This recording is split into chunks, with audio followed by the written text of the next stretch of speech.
I think it's the social media that's the end of us. I think there's no putting that genie back in the bottle, you know.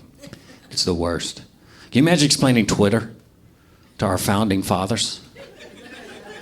As they're writing the Constitution, you could go back in time, explain Twitter to them. They'd be so, like, they'd be like, wait a second, wait. Anyone can say anything, and people can just hear them and listen to them wherever they are? Yeah. Okay, but it's the most educated people that everyone's listening to, right? And they know what they're talking about? No.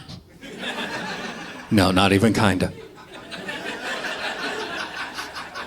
They're like, oh my God, what, didn't that get out of hand? How does the government, didn't that get out of hand? Does the president take part in this? Last one did. That didn't end well. New guy's asleep, we don't know. He's either asleep or he's wandering from a press conference into a field, shaking hands with presidents from the past. As soon as they comprehended that, they'd scratch that First Amendment and they'd move the second one up. They're like, step one, get gun. That we wouldn't have that freedom of speech. Because think about that. Think about that now. You can get up in the morning. You can put a piece of bread in a toaster, hit the button, send a direct message to the most powerful man or woman on the planet, tell them to get fucked and die.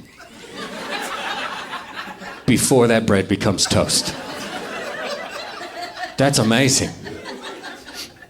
They didn't know about that when they gave us the freedom of speech. They gave us freedom of speech when everyone lived on farms out in the middle of nowhere. The government was like, yeah, say whatever you want. We don't give a shit. No one can hear you. Who cares?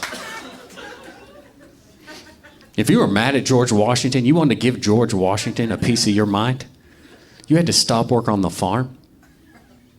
You had to put your family in a buggy. It was going to take that buggy like 6 months to go 20 miles. And half your family was going to die of tuberculosis. You had to be mad as hell at George Washington. I've been enjoying you got the ads here for the election coming up here. See all the attack ads? I love those. Those are crazy. They just say crazy.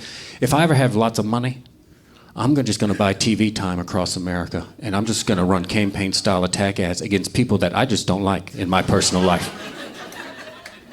And I'm going to destroy them. You're going to be minding your business on a Tuesday watching TV, and I'm going to pop on your TV. I'm like, you know this dickhead right here? Well, let me introduce you to John Little. He's a real piece of shit. I've known him my whole life. Pretty sure he fingered my dog when we were 12 years old. But it only got worse when John grew up, because now he likes to touch little kids where they pee. But not little black kids, because John Little's a racist. They'll cut to me with a bunch of Taco Bell packets. Brandon Vestal approved this message.